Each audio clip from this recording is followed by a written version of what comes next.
दरम्यान या संदर्भात खासदार डॉक्टर अमोल कोल्हे आणि विकास ठाकरे यांनी काय प्रतिक्रिया दिल्यात आपण पाहूया।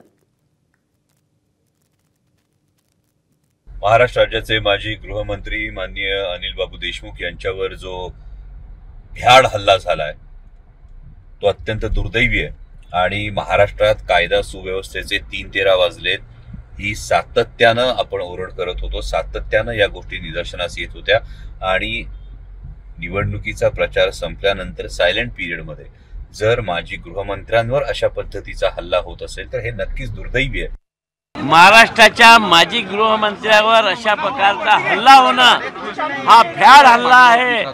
या हल्लेखोरांना पोलिसांनी लवकरात लवकर ताब्यात घ्यावं, नाहीतर या जिल्ह्यात आता निवडणुका आहे 2 दिवसात आणि मला वाटते की अजून वातावरण भडकण्याची स्थिती आज दवाखान्यावर पाहायला आपण। त्यांच्यावर उपचार सुरू झाले का? तुम्ही जाऊन आले नेमके काय? मी आतमध्ये त्यांना पाहून आलो, त्यांच्या डोक्याला स्टिचेस लावण्यात आले आहे, एनेस्थेशिया त्यांना दिल्या आहे।